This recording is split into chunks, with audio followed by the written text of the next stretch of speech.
Hello, everyone. Welcome to another episode of our Go to Market series powered by Growthverse.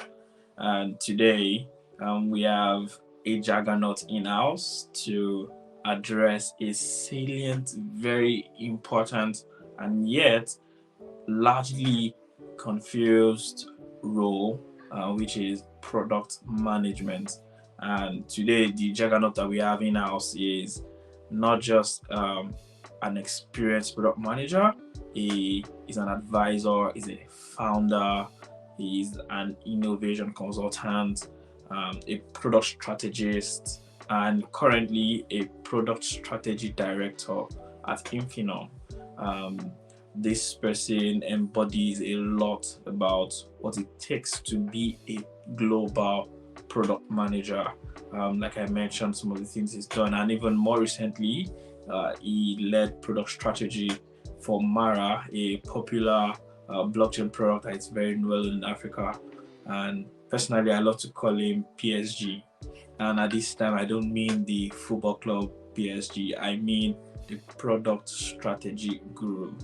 His name is Chris Bradshaw, and he's currently leading product strategy as a product strategy director at Infinom in the UK, which has clients from startups to scale ups to enterprises around the world in the US, in the UK, in North America, even in Asia. So this person is well rounded to tell us some intricate things of how to be a different product manager and how to not be confused as a project manager or a glorified project manager per se. And in this case, I'm so glad that we have someone of this stature to tell us about product management, not just for the newbies, people trying to get into this role, but also for early career product managers. So if you just started your career 1 year, this is a perfect video for you. And if you're more experienced, even about 3 or 4 years, and you've been in product management, this person will be able to give you some tips that are not so found on articles or on like some courses that you find online. So I'm so much pumped that we have Chris here today to tell us more about what it takes to be the best PM you can be and to scale your career to become a global PM and to be globally respected. So I'm so pumped to welcome Chris today. Chris. You're welcome. And what an intro as well. I mean, that was something I will always take away now as the guru. I like that. So thank you so much. And you're right. It's a tough old challenge to really define, product management, because I think there's a lot of things out there that sound similar. Product strategy, product manager, product owner, and ultimately it's all about what does that person do, what impacts do they have on the world. And I think that's really the lens I've always taken from my side, is it's like, how can you be useful, how can you make an impact, and how can that impact individuals and organizations in a really positive way. But thank you for having me. That's a superb intro. Thank you so much. No, and you embody all of those we've said, and it's evident in the results that you've been able to come up with. Thank you so much, Chris, for being on this session with us. So quickly to dive into the meat of the session, which is why we're here, right? What is a PM? Who is a PM? And I mean what, in the sense that there's so much confusion out there. So clarify for us. And for me, a person like myself, to be a PM, what does it take? So who is a PM? Sure. Yeah. I mean, I suppose to set the context of what one is, I can lean back into my own experience, how I fell into that world, really. Because historically, my background was in engineering. So I've built teams and companies from an engineering standpoint, and I've always focused on customer first. So how do you make a product valuable to human beings, and how does that connect and meet the needs of a customer? And mostly, how does that also build a business? So historically, I've worked in public sector doing this. I've worked in corporate worlds doing this. Even worked in music doing this as well, which is kind of fun. But I then also changed from that into agency. And the point is, whichever vehicle I've worked in, it's always the same. Like the product needs to serve the needs of somebody, and that's where my lens has always come from. I've previously even founded several companies as well. So I founded an agency called We Agile. I set up a company called Rocket Studio, which is a venture studio, and run some events for founders, things like that. But again, like all these are just different vehicles that I've just been designed to kind of create products that help people do something. And that product doing something always comes back to it needs the product manager to be that person at the intersection between customer experience, the technology, and the business needs. And I guess realistically being, passionate about bringing, features and products to market that makes people's lives easier, and dare I say even happy, if I'm honest. And, so what is a product manager? I think it's somebody that really understands the ability to kind of communicate clearly and leverage the kind of superpowers, we'll call them, of all these different teams. So designers, engineers, the clients in the business, maybe even marketing teams. And it's how do you bring it all together and push forward a vision and make sure that they are, the vision is well defined, but equally the roadmap is clear, things are prioritized, so we understand what is feasible, not feasible, and kind of what's the main impact and effort required to deliver certain features of a product. So it's someone who can really communicate, but also prioritize. And I think really just not having to be the expert in everything, but being an expert in collaborating with lots of people and bringing that together. And I think really the principles around that are quite strict and quite hard at times. But I think if you can deal with people and you can deal with the terminology that comes with design and technology, and it's almost like humanize it so people can talk the same language between stakeholder and product people, you're really then that person in the middle that makes the whole thing move along. So it's less of a role, I'd say. It's more like a responsibility, if I'm honest, to make great product that does great things in the world. Yeah, thank you. And I like the way you actually touched on different quick facets of how you can actually be a successful PM. I believe that definition is enough to actually let anybody understand what he even needs to actually be a real product manager, which is communication, very key.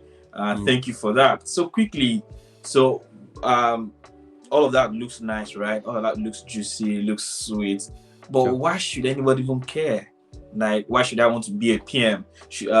What's the perks for me? What's in it for me? Like, if I'm doing all of this work, like you said, manage stakeholders, manage products, build please, what is in it for me? I would say the ability to do pretty much what I just talked about. It gives you the freedom to really work, if I'm really honest, across any industry and pretty much in any country as well, because as the world evolves rapidly, products are being, in more demand.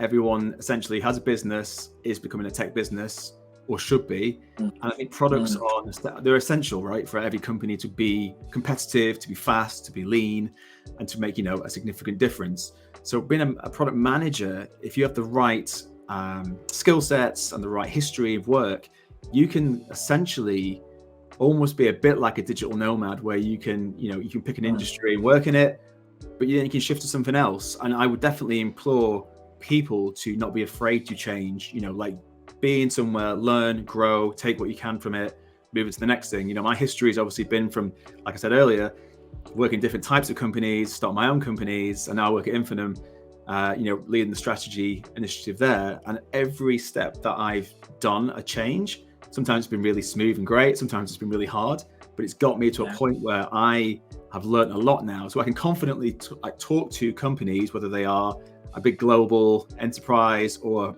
a new, startup. But I have that confidence because I've done the work and I've done the change and I've kind of learned on that way.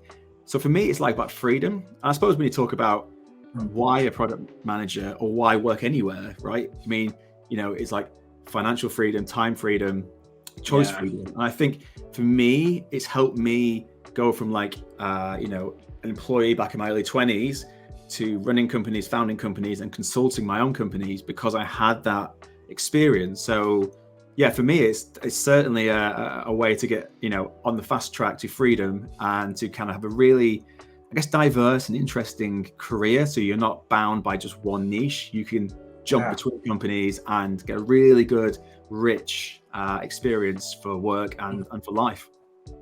Yeah, I'll pick two quick things, like the flexibility, the freedom. I believe everybody wants that. But you also mentioned something rich, but not that rich. I mean, the rich in terms of finances. I'm sure that comes as part of the package, does it?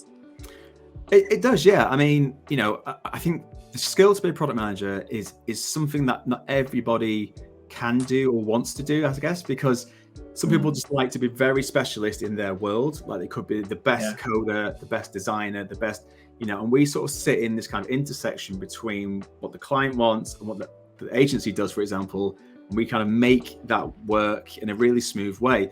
So for me, it's quite niche. It's a lot about communication and collaboration. It is as much about technology and design. And I think, that can be a highly sought after job in, typical tech companies or non-tech companies, because ultimately everyone eventually will need to innovate enough to have products in their business, and someone needs to manage that.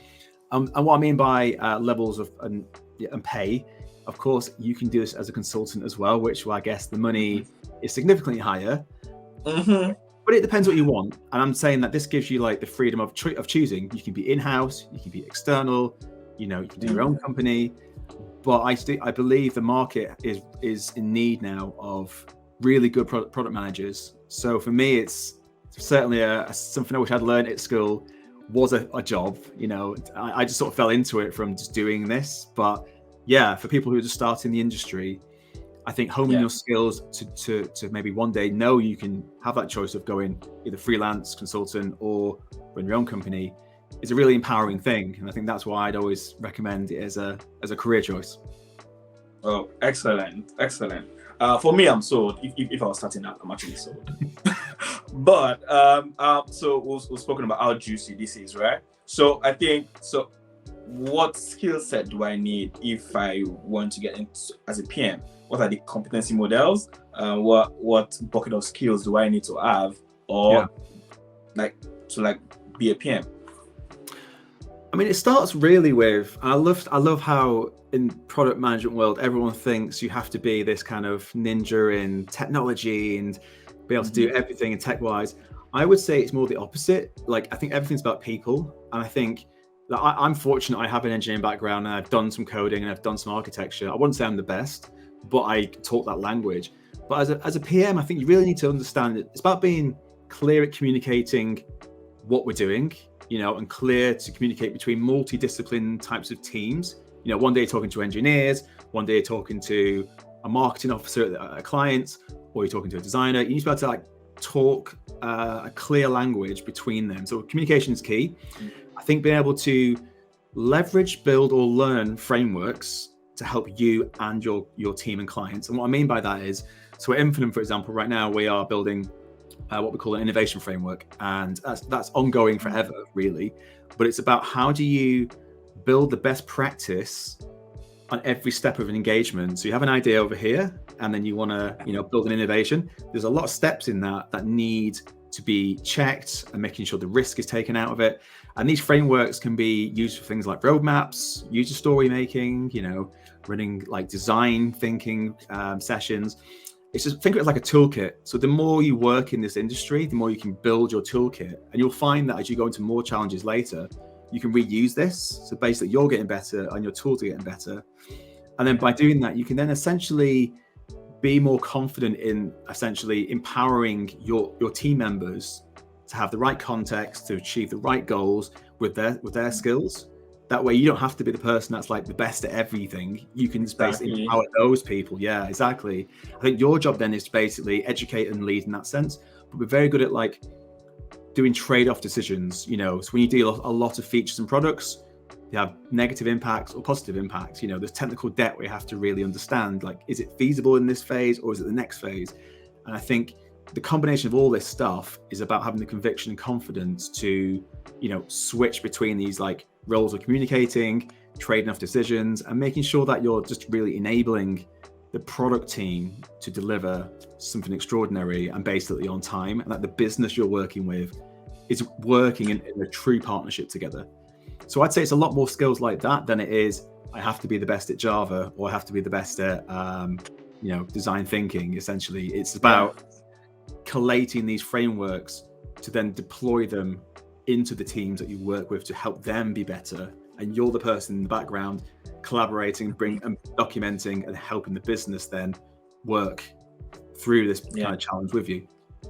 Yeah, so more like a coordinator, coordinating everything, communicating. Okay, that's absolutely. So, I'd say it's a bit like a collaboration coach, and some as like an unofficial title for this, but you're kind of to help people collaborate and move at speed, and that comes from communication being clear and concise. Yeah, okay, that's excellent. Are there some other art skills? Say, you need to know some design, you need to know some architecture, you need to know some agile, you need to know some DevOps. What are some of those art skills?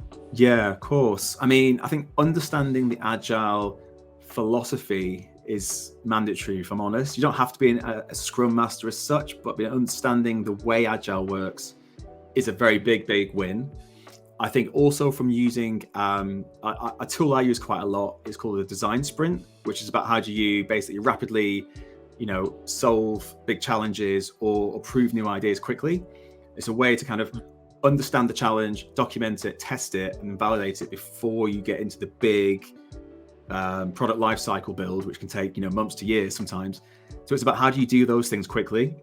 And I think also just being able to, like I say, use a framework. And in fact, I'm looking at a thing here that I have, which is very cheesy. It's just my certificate, which is kind of a workshop and master that I got earlier this year, which is basically that. It's how do you empower the teams to collaborate faster and better. So if you think about it like this, if just delivery of a product is about how good and flawless and error-free it can be to go to market, if you're in a discovery phase, is that how fast can you learn and how fast can you teach the people in the teams what we're doing and where we're going. So I think all these things together is what really makes a great PM. It's like agile thinking, communication, clarity, running these kind of workshop frameworks, and just being able to prioritize things in a really clear roadmap, just so everyone's got this like unified vision. If the business has a North Star and the product team are looking to understand how to build that North Star, you're that person in the middle that's going to break that down into almost like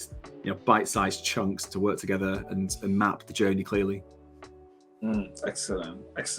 Okay, yeah, I think that's pretty much clear about what I need to start with. So basically, I'm interested.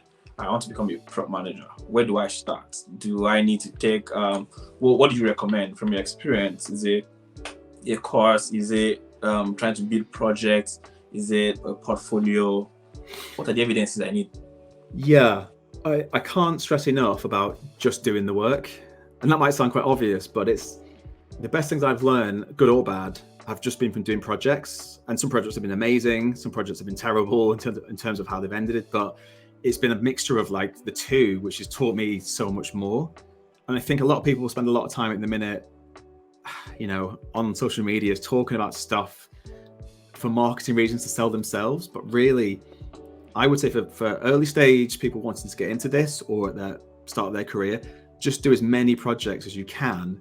And like I said at the start, just then take the learnings and try and document them for yourself at least as you go through that, because all that experience and documentation builds up to this kind of toolkit that helps you then one day lead and teach others to do that.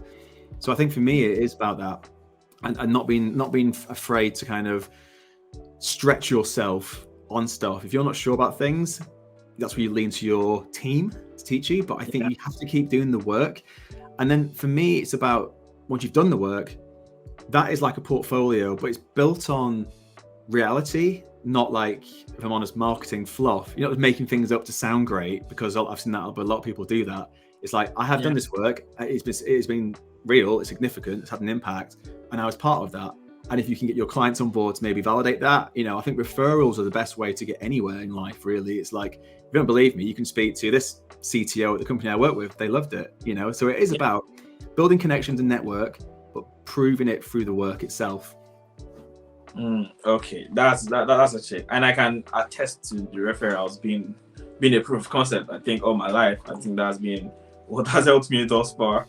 So I'll quickly say, So what's your take about having templates or product roadmap templates, having and you can see many of that online, because I'm just starting out as a PM. I want to be a PM, and I see people say you need to know how to write an acceptance criteria to the best. You need to know this. Like, are those things that important, or what should I do?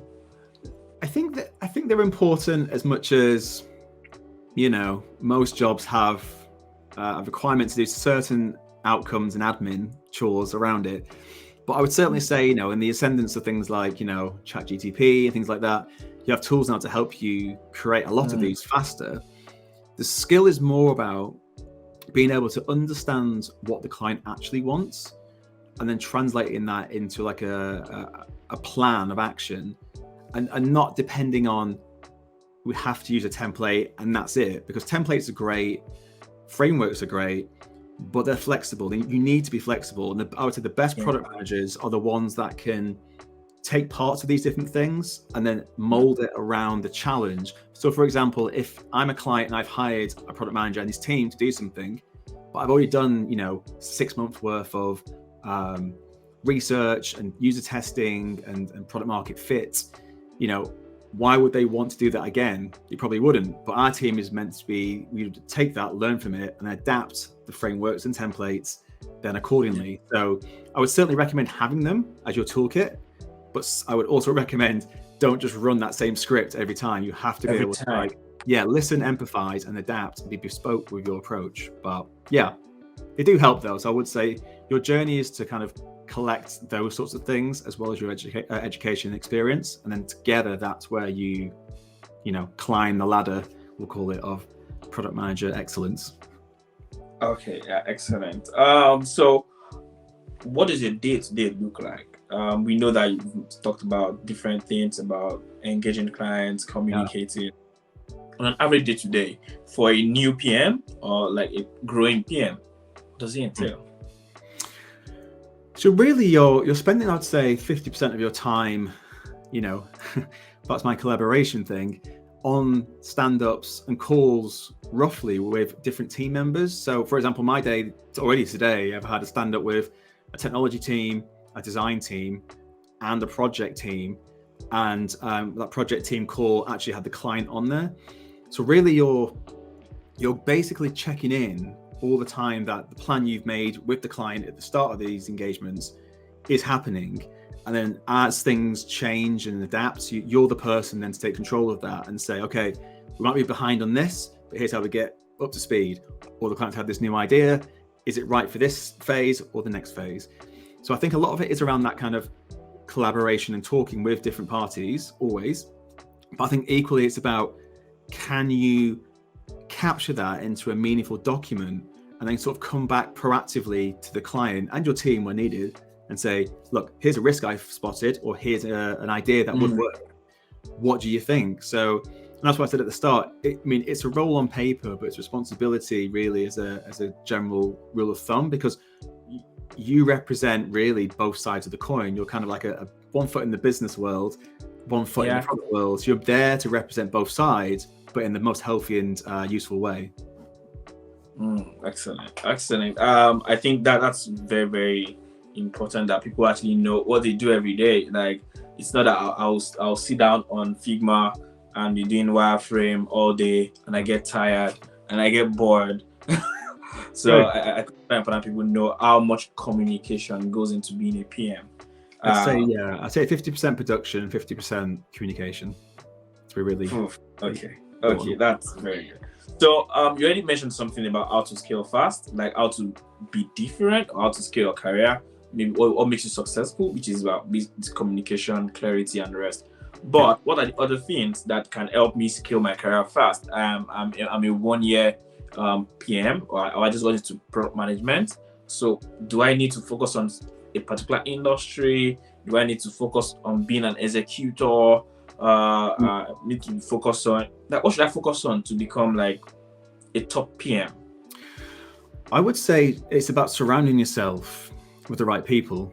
And I think every career jump and change I've made is because I think I got to the point where I just kind of stopped learning or didn't feel like I was growing fast enough. and that happens, where I work now, we're like a 400 person company across the globe. Before that, my own companies were, only a few people, to be honest. Even when I CEO'd a group of companies, we're like 50 people. And I learned a lot in those spaces, but I got to a point where I plateaued and then felt like I'm just doing the same work. I'm just cycling here. It's not really climbing a mountain and learning. And that's how I love to work.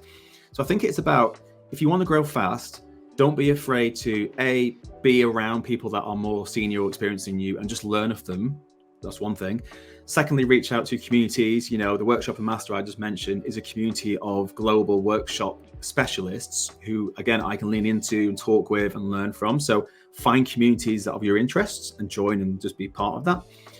You'll find the time most people are really open to giving, they want to help other people. That's kind of a philosophy I think most people like to do in this industry. And I guess thirdly, it's also just, I think there's a lot to be said. If you've been in this game for a little while, or you're maybe not a newbie, you're kind of sort of midway through, don't be afraid to kind of open source what you're doing and share, come with a spirit of giving, because I think this is what I've learned from mentoring and talks and things like that. I think by articulating and giving your experience, you kind of take back as well, like things you learn about yourself and things you can improve, or questions people are asking that you could maybe benefit from. So I think they're the kind of three things I would say. Surround yourself with bigger, more experienced people where you can, join communities that interest you, and then don't be afraid to be the educator, be the guide, and share your knowledge openly, Thank you for that. I think that's very, very important. I think lately, and I think I actually need to share this video to some of friends of mine that have actually been asking, like they've been at a very good rate in their career, but they want to take it to the next level. And I think being open to share, I think that can actually be a lot empowering. Yes, that's very good. So if you want to recruit, and this is a very question that came out from this, is if you want to recruit a PM right now, what are the skill sets you look for? What are the not actually a skill set, not like an art skill, like an art skill, but what would you look out for, or to make if they are all very good PMs, what would you look out for to say, exactly. I want to...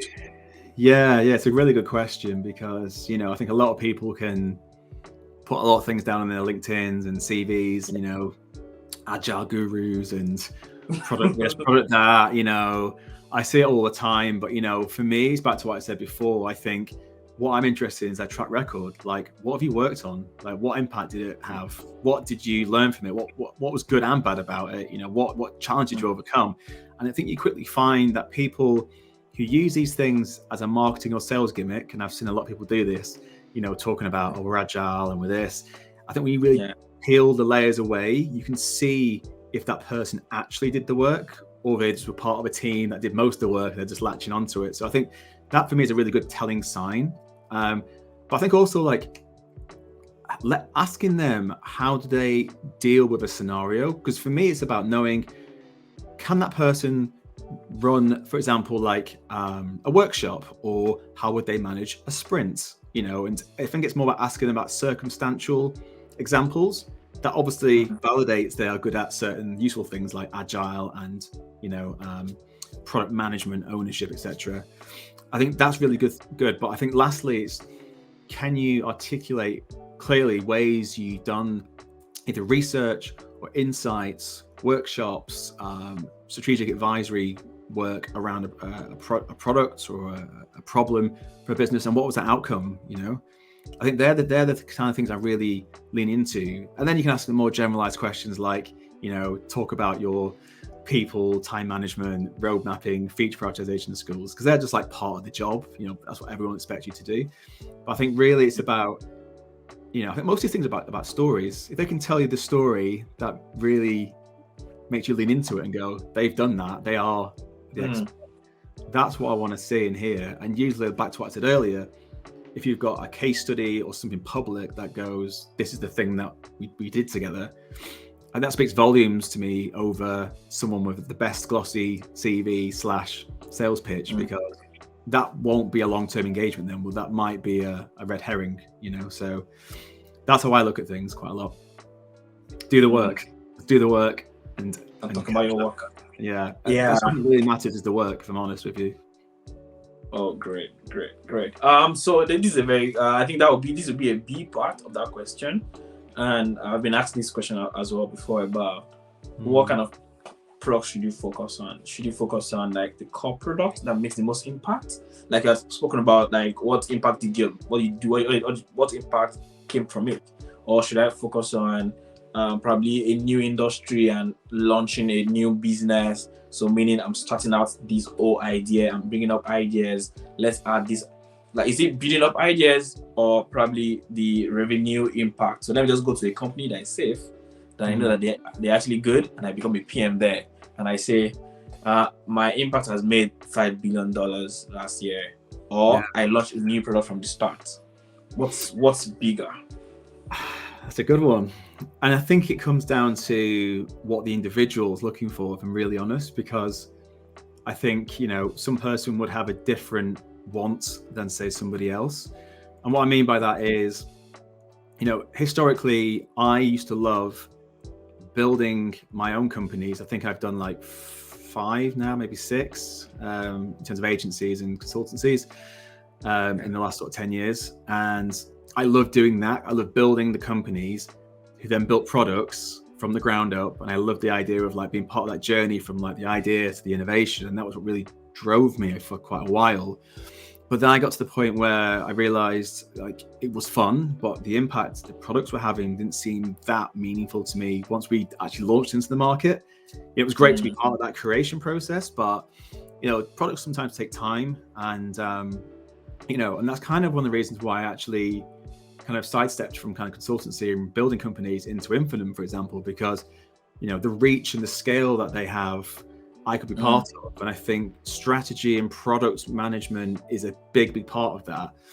So for me, it was about, I wanted, I kind of talk from my own personal experience. Everyone has their own differences. But for me, it was like, by going into, say, Infinum, I took all my past history and we worked on, a product we launched last year called Mara, which was basically a financial technology product, really, but the point of it was to help enable financial freedom and literacy across Africa. And when we launched that, we had like 4 million people on the pre-launch list alone, so we already had a huge among-us traction and users. And that was about, for me, it's more important to do work like that because it has meaning to me. It's like, no matter who you are, whether you're rich or poor, whether you've got the best device, no device, a bank, no bank, this was a product to enable anyone, anywhere, to all work on an even keel and have access to financial services, education, technology, to help empower their lives. And that for me felt more significant after doing that and then probably building companies from the ground up, or helping clients build a startup in some ways. It's weird, but I don't think there's a real right or wrong way to do it. I think you just have to be open to trying new things and don't stress too much about the change, because I've only learned myself what I've loved doing by taking those changes. Like leaving my own companies that I built was quite difficult at first and probably an ego thing. But now I'm doing this work. I'm doing work that actually I feel like has bigger impact across the world. And that actually makes my heart sing more than just, I'm a CEO of a company type thing. So it's the individual what they want. But I implore everyone to try everything and then make your decision first. That's the way I've done it. Yeah, thank you. And this might be the last question. Sure. But so it says, if you're starting again, so you're in my you're in my situation. I'm trying to get into product management. So what would you do differently to get to where you are right now faster? I know it might have taken a long time, but what were those levers you were actually going to pull to, like, okay, when I do this and do this and do this, I should get to where I am faster? What would those things be? Well, yes, this is interesting because I have to reflect on my own life now and figure out what I've done. I think first of all, it's, if you know you want to be this, I think you have to commit to it and go all in. Like, if you want to be this role, look for everything that helps you do that. Don't deviate away and be, a bit of this and a bit of that. I spent my 20s trying lots of things. As a coder, as a designer at one point, did marketing. I tried a lot. I don't begrudge that at all, but if I'd known about this in my earlier years, I would have probably just done straight all in and looked for that and just leaned into it, and that's what I would have done, and get back around people who've done this before you, get into the communities I mentioned, just go into it all in. I think secondly, if you're in a position where you're doing something and it doesn't feel like it's helping you grow, really the way I look at it for now is like, I'm my own business, right? I look out, like no one's gonna look out for you more than yourself. Yeah. You have to look at yourself now as like a brand. You're your own accountant, your own brand, your own, operator. So make sure you're always growing yourself, always. And you feel like you're staying in something because it's just convenient, or you've got a great title, but actually it doesn't really make your heart sing or fill your soul. Move on to the next thing, because like there's so much things out there, and I think everyone's going to keep changing jobs faster and faster as things accelerate. So just don't be afraid of doing that. I guess lastly, just be around people you want to be with. I think you spend so much time working with people, and I think if those people aren't educating you and you're not getting something from it, or inspiring you to do great work, that's fine. It happens, but just be conscious of that and find that next thing. I feel very fortunate. I'm surrounded by these great individuals at Infinum that are very talented, and we all really have a great working dynamic. Whether it's in person or remotely. I just think those things matter the most, and I don't necessarily fall into the trap of this job has the biggest paycheck, I have to go for that job, because like I said at the start, freedom comes in all forms. Yes, it's financial freedom. It's also work-life balance. It's being freedom to work wherever you want. There's a lot of things to put into play there. So there'll be my kind of like top tips without getting too granular. And just be open to new experiences always. Thank you. I think because a lot of people could get attached and be like, oh, this is my baby, or okay, I'm the CPO, or I'm the principal product manager, which is becoming a big name now. Principal, what does that even mean? It's just to get you on, like you're the only person.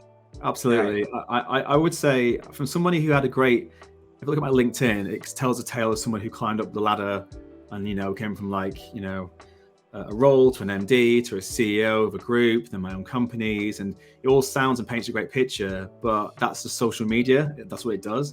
Behind the scenes is different. Like, I remember when I was a group CEO, by the end of it, I hated it. I was like, I'm not into this anymore. I want to do my own thing. And I think doing that at the time was exciting and great. And I think that's helped me get to where I am now, where you can just work on things with a clean conscience that you've done it for you, and you're not just being made to do it. And I think that's where stress comes from, isn't it? If we're made to do something we don't want to do, stress creeps in, and I feel like life's too short to be doing that. So this is kind of my thoughts anyway. I mean, whether they're right or wrong, I don't know, but just from my experience. I totally agree. And I think about 4 years ago or so, I took a product management course, and one of the reasons why I just thought, should I become a PM or a PMM, which what I'm doing right now, was a lot of stress. You're going to do this, you're going to do that. And like you said, those stressors actually comes from things that we do, right? And expectations and all of those things.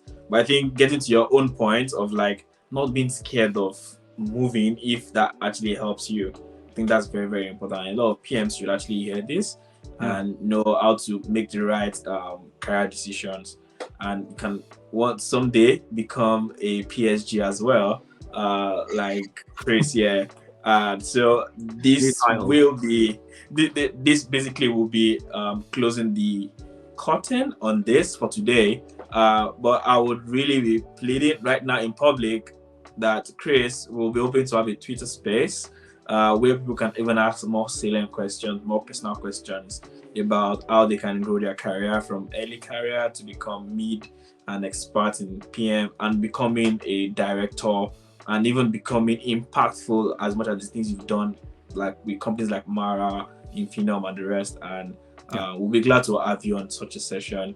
So thank you so much for your time. I know it's actually a very, very busy day. It's midweek and a lot of things going on around. So thank you so much for the time today, sharing all of these nuggets with us.